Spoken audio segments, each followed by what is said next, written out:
بالله العلي العظيم. أعوذ بالله السميع العليم من الشيطان الرجيم. بسم الله الرحمن الرحيم. الحمد لله الذي ذكره شرف للذاكرين وشكره فوز للشاكرين وطاعته نجاة للمطيعين. ثم الصلاة والسلام والتحية والإكرام على البشير النذير والسراج المنير مولانا و سیدنا ابی القاسم محمد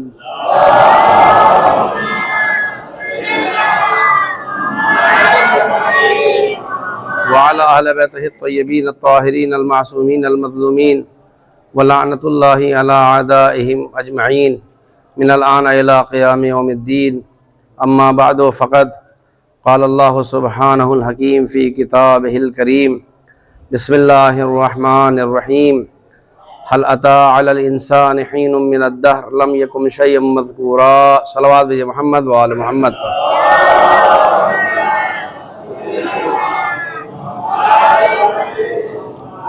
آپ حضرات سے التماس ہے کہ ایک مرتبہ سورہ حمد، 3 مرتبہ سورہ اخلاص کی تلاوت فرما کر مرحوم و مغفور ابراہیم لدھا بھائی، غلام حسین سمار اللہ رکھیا، غلام حسین خان محمد، حسن علی چندو بھائی، لال جی اور تمباکو والا، ان کی روح کو اصال فرمائے.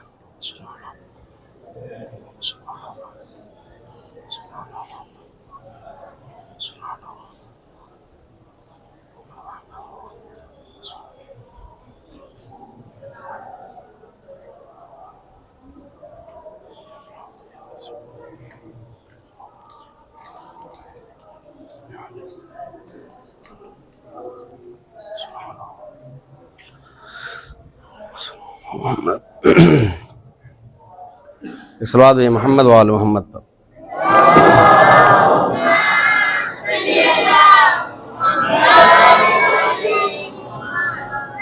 اذان گرامی قدر،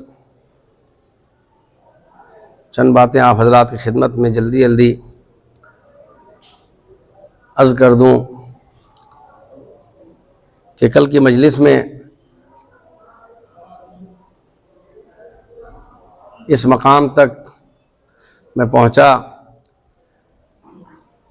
کہ پنجتن پاک میں جو خانوادہ اہل بیت اطہار بی بی سیدہ کے ہاں جو لوگ تھے، انہوں نے روزہ رکھا، اور روزہ رکھ کر بھی جو فرائض الہی تھا، جو ان کے اوپر ضروری تھا، اور وہ کام تو صرف اہل بیت کے ہی گھرانے سے ممکن تھا کہ جو لوگ اپنی خواہشات کو، اپنی ضرورت تک کو اللہ کی رضا کے لیے دوسرے لوگوں کو عطا کر دیتے ہیں.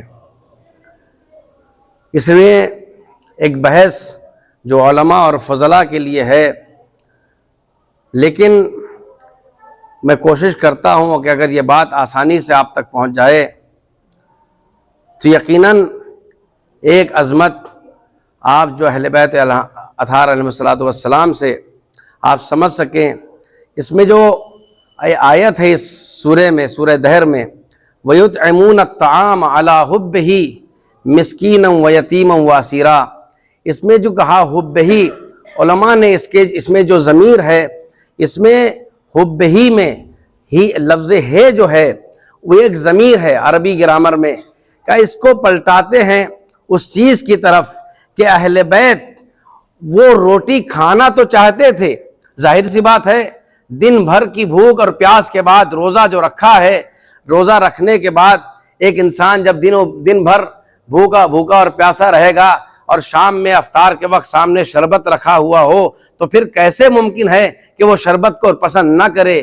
ہر انسان چاہتا ہے کہ سب سے پہلے پانی پی لے، سب سے پہلے شربت پی لے. دن اس لیے کہ کھانے سے زیادہ پیاس کی شدت ہوتی ہے، اس لیے چاہتا ہے کہ وہ اسے پانی پی لے، وہ شربت ہو یا وہ پانی ہو اسے پسند ہوتا ہے، وہ اگر جوس ہو تب بھی اسے پسند ہے. تو لہٰذا پسندیدہ شے جو ہے وہ اس وقت اہل بیت کی نگاہ میں روٹی تھی کہ اسے کھا کر اللہ کے یہاں حضور نماز پڑھا جائے، افطار کیا جائے، لیکن تاریخ میں ملتا ہے چونکہ اہل بیت ہے لہٰذا پہلے نماز کے فریضے کو ادا کرتے ہیں، نماز کو پڑھ لیا، اول وقت نماز کو پڑھا اور چاہتے ہیں کہ اب افطار کیا جائے، سامنے روٹی ہے کہ اس سے اس لیے کہ اہل بیت کی خصوصیات میں ایک خاصیت یہ ہے کہ وہ ہمیشہ دو نعمتوں میں سے ایک نعمت کو پسند کرتے ہیں، وہ روٹی کو نمک کے ساتھ بھی نہیں کھانا چاہتے، وہ روٹیوں کو بس روٹی اٹھائی اور کھا لیا، یا کھجور کھا لیا یا روٹی کھا لی تو روٹی کو اٹھایا، اب وہ چاہتے ہیں کہ کھانا، تو چونکہ روٹی اس وقت ان کی نگاہ میں وہ ان کی غذا تھی لہٰذا انہیں پسند تھی، تو اللہ کہتا ہے چوتھے پارے کی پہلی آیت ہے لن تنالوا البر حتی تنفقوا مما تحبون، اللہ کے راستے میں وہ چیز کوئی بھی نیکی اللہ تک اس وقت تک نہیں پہنچ سکتی جب تک اللہ کی راہ میں اپنی پسندیدہ شے اللہ کے راستے میں قربان نہ کر دو، اللہ کے راستے میں انفاق نہ کرو، جو تمہیں سب سے زیادہ پسند ہو اسے اللہ کی بارگاہ میں قربان کر دو، اسے اللہ کے راستے میں خرچ کر دو۔ تو اس وقت روزے کے بعد اہل بیت کی نگاہ میں وہ روٹی محبوب تھی، لیکن اب جب خدا کے لیے وہ سائل آ گیا اور اللہ کے نام پر کوئی چیز طلب کر رہا ہے تو یہ کیسے ممکن ہو کہ اللہ کو چھوڑ کر اہل بیت اپنی پسند کو ترجیح دیتے ہیں؟ اس لیے اہل بیت نے روٹی چاہتے ہوئے بھی نہ کھائی اور اللہ کے راستے میں کبھی یتیم کو، کبھی مسکین اور کبھی اسیر کو عطا کر دیا۔ صلوات بھیجے محمد آل محمد۔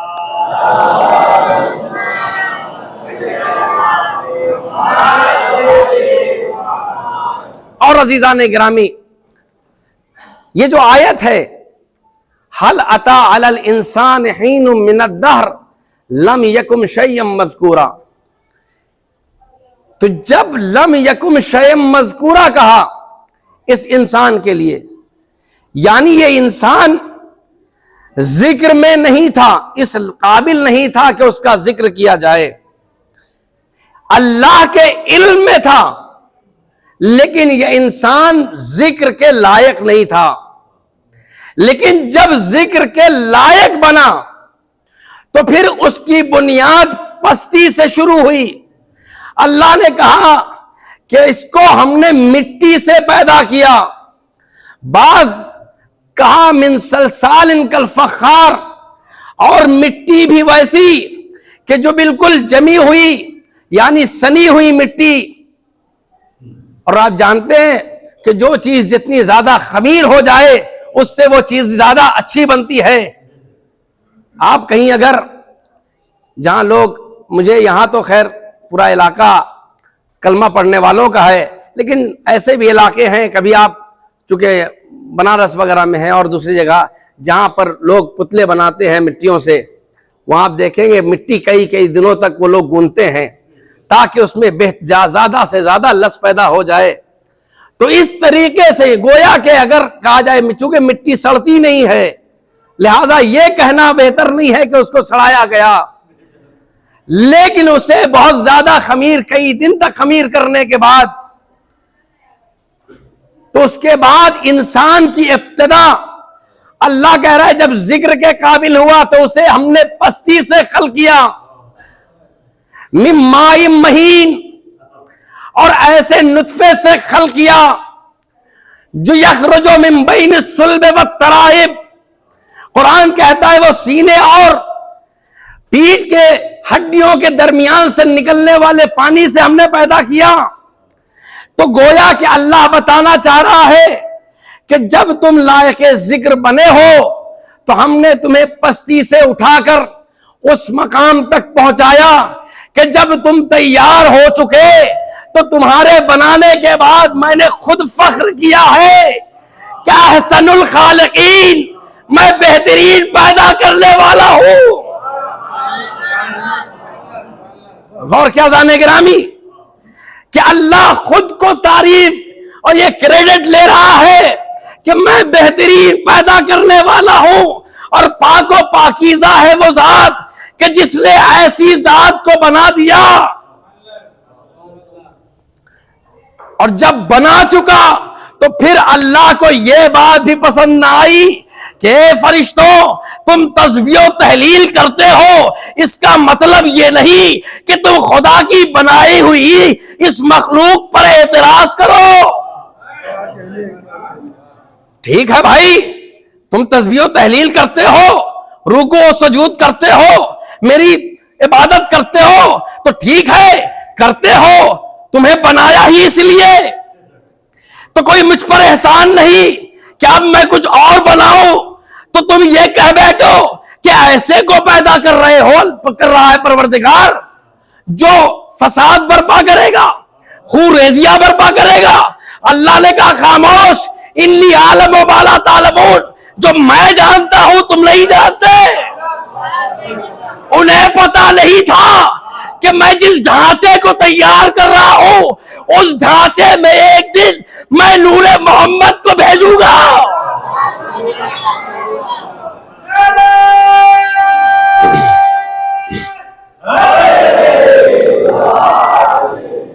اور جب اس ڈھانچے میں نور آ جائے گا تو تم دیکھنا فرشتوں کہ وہ انگلیوں سے اشارہ کرے گا تو چاند دو ٹکڑے ہو جائے گا۔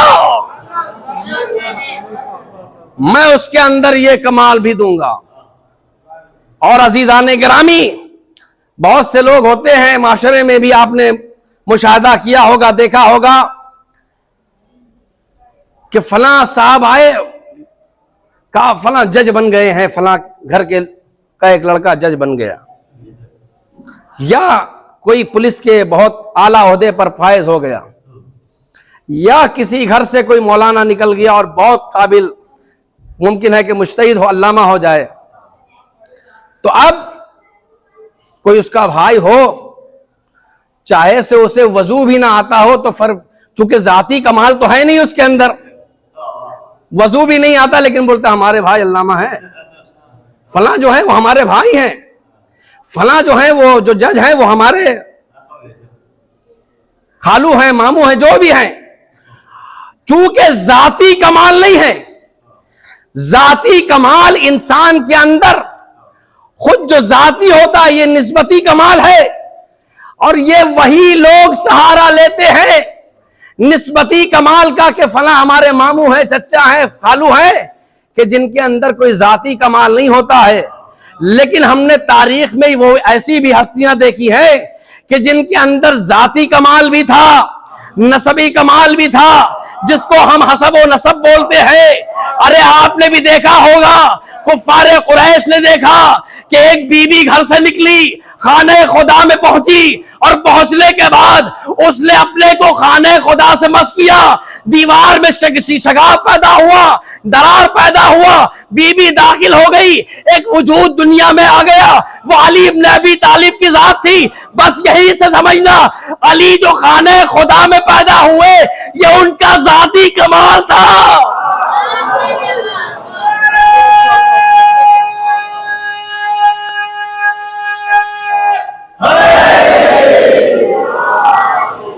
یہ ان کا ذاتی کمال تھا۔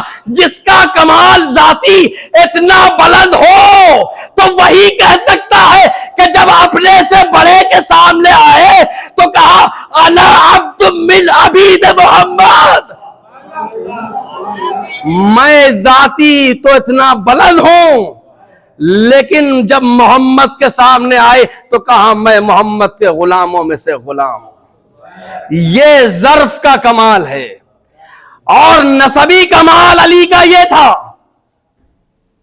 کہ سید البطحا، جن کے پاس کعبے کی چابیاں تھیں، لیکن عزیزان گرامی آپ غور کریں، علی کا حسب و نسب یہ ہے تو ذاتی کمال جس کے پاس ہے، تو کمال نسبتی کمال سے کوئی خاص فائدہ نہیں ہوتا ہے اگر ذات میں کوئی کمال نہ ہو۔ ایک عورت صرف نبی کی بیوی ہو تو یہ کوئی فائدہ نہیں پہنچائے گا۔ غور نہیں کیا عزیزان گرامی آپ نے، نبی کی بیوی صلی ہونا یہ کوئی کمال نہیں ہے۔ اگر عورت کا مومنہ ہونا کمال ہے، اگر عورت مومنہ ہو فرعون کے گھر میں ہی کیوں نہ ہو، وہ مومن ہوتی ہے اگر مومنہ رہو نبی کی بیوی ہی کیوں نہ ہو. صلی اللہ علیہ محمد علیہ محمد پر.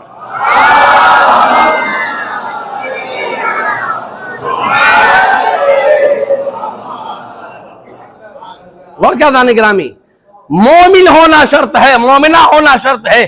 مومن یا مومنہ ہونا یہ ذاتی کمال ہے، نسبتی کمال نہیں ہے. اور آپ جب اس سلسلے کو آگے بڑھائیں گے تو ہم نے کہا کہ انسان کا ذاتی کمال تو ذاتی ہی ہوتا ہے جو اپنے اندر اپنے اوصاف کو پیدا کر کیا جاتا ہے، یا علم کے ذریعے سے، یا اخلاق کے ذریعے سے، یا فکر تدبر کے ذریعے سے. وہ آہستہ آہستہ، اور یہ تمام کمالات اس وقت اس بچے کے اندر آتے ہیں یا آ سکتے ہیں کہ جب والدین کے اندر بھی کوئی ذاتی کمال ہو، چونکہ تربیت انہی کے زیر سایہ ہونی ہے. جب تربیت بہتر ہوگی تو بچے کے اندر بھی کمال ذاتی آئے گا اور تربیت کرنے والے کا ذاتی کمال پتہ بھی چل جائے گا. تو اب جب انسان دنیا میں آیا، اللہ نے جن صفتوں کے ذریعے سے اس کو یاد کیا ہے کہ انسان، کہ اگر بعنوان انسان ہی دیکھا جائے تو اسے قرآن نے لالچی بھی کہا ہے.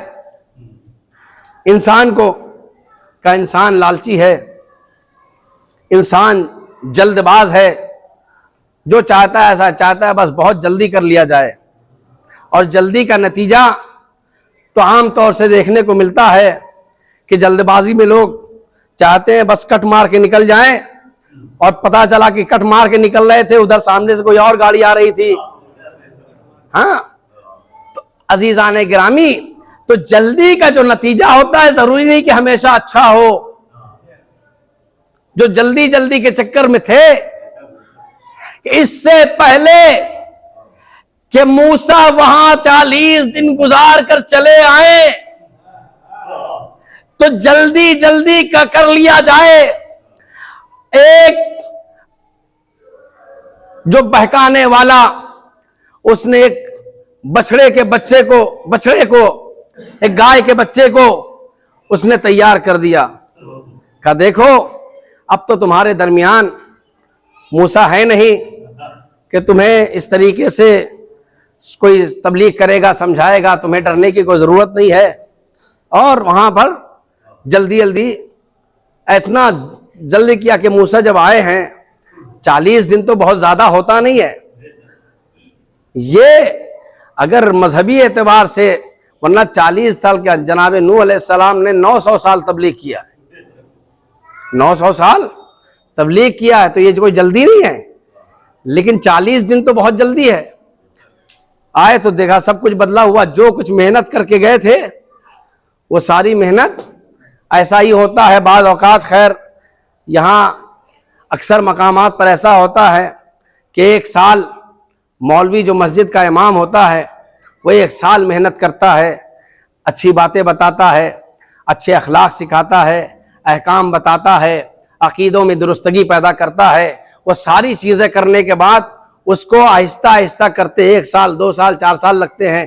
لیکن جو سال بھر محنت کرتا ہے، پھر ایک خطیب آتا ہے اور آ کر نہ محراب کی قدر ہے نہ ممبر کی قدر ہے، وہ آ کر کہتا ہے ارے اس کی ضرورت کیا ہے، ہم تو علی کے ماننے والے ہیں، ہم بس علی کے ماننے والے ہیں. اور ایسا عقیدہ خراب کرتا ہے. میں نے اس سے پہلے بھی اذان گرامی کہا ہے کہ جو محراب پر ہے، پہلے کو لوگ ایسے ہوتے تھے. میں اپنی بات کو مکمل کروں اذان گرامی، یہ تو ایک بات آ گئی ہے تو عرض کر رہا ہوں، ورنہ ہمارے موضوع سے اس کا ربط نہیں ہے. پہلے کے لوگ جب کوئی، میں بھی جب پہلی مرتبہ کہیں نماز پڑھانے گیا تو لوگ ہم سے آ کر پوچھنے لگے جناب آپ کو نماز پڑھانے کا اجازہ ملا ہے؟ یعنی اجازہ لکھت طور پر ہو یا زبانی، یعنی اجازت ہے آپ کو استاد کی طرف سے کہ آپ نماز پڑھائیں؟ جی حضور، ہم کو ہمارے استاد نے ہمارا سورہ بھی سنا ہے، ہماری قرات بھی سنی ہے، ہم کو اچھے طریقے سے ٹرین کیا ہے، تربیت دی ہے، لہٰذا ہم کو اجازت ملی ہے. تو بھائی مولویوں کے لیے پوچھتے تھے ہمیشہ جب کوئی رمضان میں جائے یا بقرعید اور عید میں جائے تو اس سے پوچھا جاتا تھا. لیکن ہم نے یہ کبھی نہیں سنا ہے یا دیکھا ہے کہ کوئی خطیب منبر پہ آیا ہو اور اس سے پوچھا گیا ہو کسی مدرسے کے پڑھے ہوئے کہ نہیں پڑھے ہوئے ہو, کسی مدرسے میں پڑھ کر آئے ہو کہ نہیں پڑھ کے آئے ہو, کوئی مدرسے کی سند ہے, کسی استاد کو نام تو بتاؤ. عزیزان گرامی, اس لیے کہ جو محراب میں نماز پڑھا رہا ہے اس سے پوچھو نہ پوچھو, یہاں ضرور پوچھنا چاہیے, اس لیے کہ اگر وہ صبح کی نماز سے اگر اس نے اپنی ڈیوٹی شروع کی ہے, اپنا کام شروع کیا ہے, اور ہو سکتا ہے ظہر میں پتہ چل جائے کہ یہ نماز کے لائق نہیں ہے, 2 رکعت نماز سے ٹریننگ پتہ چل جائے گا کہ تلفظ صحیح ہے یا نہیں ہے, سورہ صحیح پڑھتا ہے یا نہیں پڑھتا, رکوع برابر آتی ہے کہ نہیں آتی ہے, لیکن تو اگر خراب بھی ہوگی تو صرف 2 رکعت نماز ہی تو خراب ہوگی. لیکن اگر منبر پر کوئی غلط انسان آ گیا تو 2 رکعت نماز کی بات نہیں ہے, پورا عقیدہ خراب ہو جائے گا.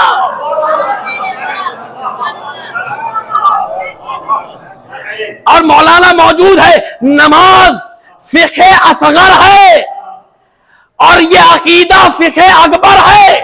اصول دین میں 5 چیزیں ہیں, توحید, عدل, نبوت, امامت, قیامت. 5 کے ماننے والوں کے لیے یہ 5 عقیدہ ضروری ہے,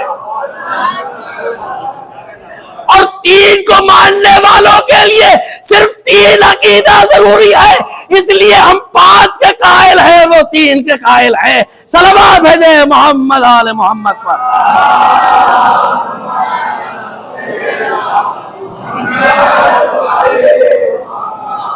اذان گرامی, اب غور کریں تو لہذا انسان اگر کچھ پوچھنا بھی چاہ رہا ہے تو وہ چیزیں کہ بھائی ہم جس کے پیچھے نماز پڑھ رہے ہیں اس کی عدالت تو اپنی جگہ, لیکن یہاں جو بیٹھنے والا ہے اس کی ذمہ داری زیادہ ہے. اگر اس پر کوئی ایرا غیرہ بیٹھنے کا مستحق ہوتا تو کبھی بھی مسجد میں آ کر امام حسن منبر پہ بیٹھنے والوں سے یہ نہ کہتے کہ اتر جاؤ, یہ میرے باپ کا منبر ہے,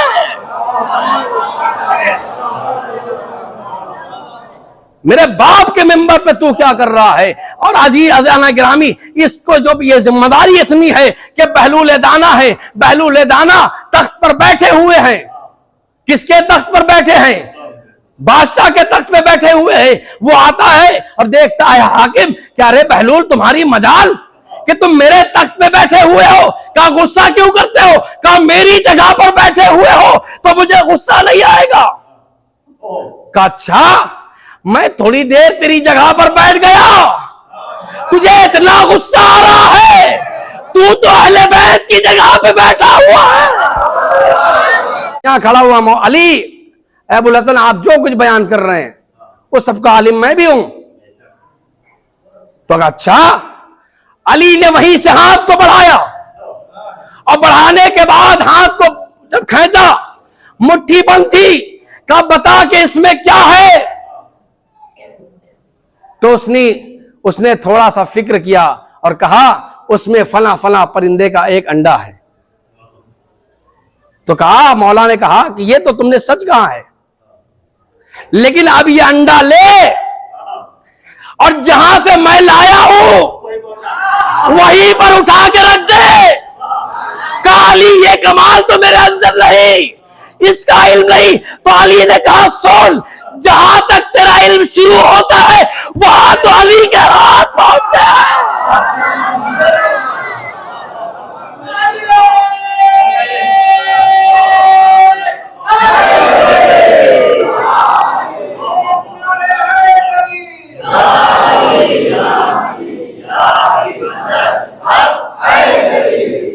غور کیا جانے گرامی, اہل بیت کا جو علم ہے وہ علم لدنی ہے, وہ علم الہی ہے, وہ علم پیغمبر ہے. یہی وجہ تھی کہ پیغمبر ہمیشہ کہا کرتے تھے انا مدینۃ العلم وعلی بابھا, میں شہر علم ہوں, علی اس کے دروازے ہیں. انا دار الحکمہ وعلی بابھا, میں دار حکمت ہوں, حکمت کا گھر ہوں, اور علی اس کے دروازے ہیں. تو عزیزان گرامی, جو علم کا دروازہ اور حکمت کا دروازہ تھا, لوگوں نے اس کے بعد بھی صحیح طریقے سے ان کی معرفت حاصل نہیں کیا. معرفت تو جانے دیجئے, کچھ علم ہی حاصل کر لیا ہوتا اللہ اکبر۔ امام سجاد علیہ السلام نے ان کے علم کا خزانہ صحیفہ سجادیہ ہے، آپ خود اردو میں بھی موجود ہے صحیفہ کاملہ کے نام سے۔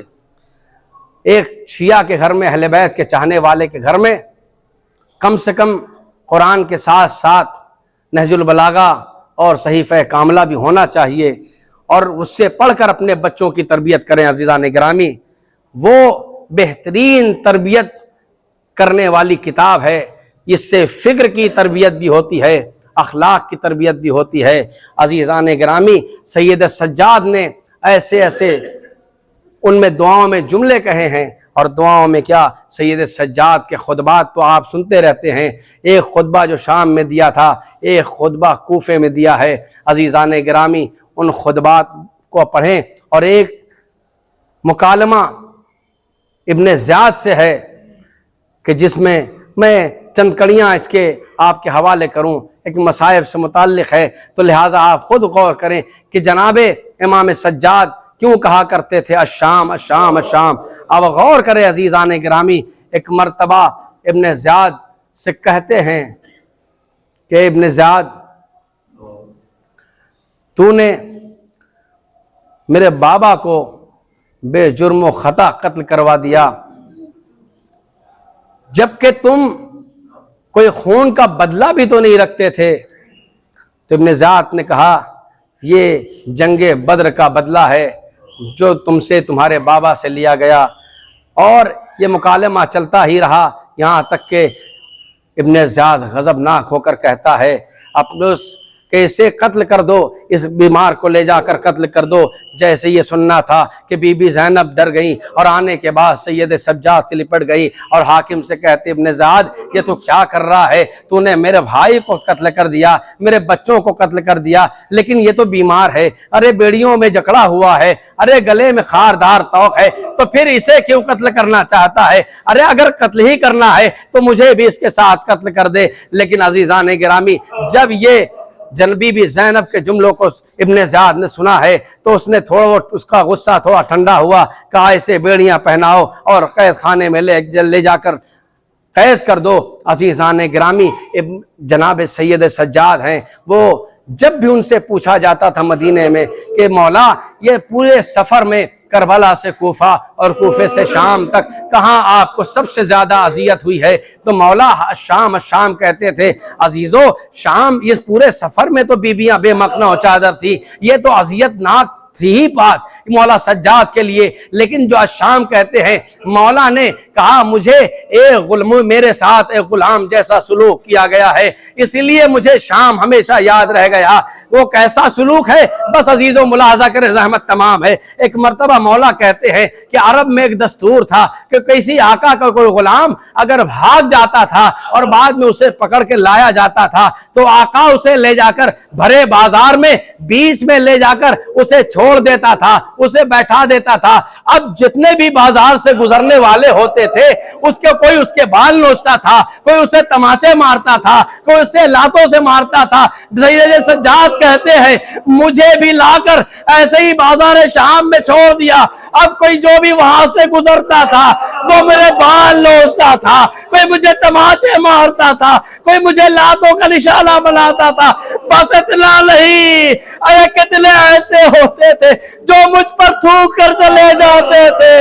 ارے مدینہ آنے کے بعد امام سجاد انہی باتوں کو یاد کر کر کے روتے تھے، ہائے شام، ہائے شام، ہائے شام، الا لعنت اللہ علی القوم الظالمین وسيعلم الذین ظلموا ایما غلبون انا للہ وانا الیہ راجعون۔ پروردگار تو یہ واسطہ اہل بیت طاہرین کا ہماری سے عبادت قبول فرما۔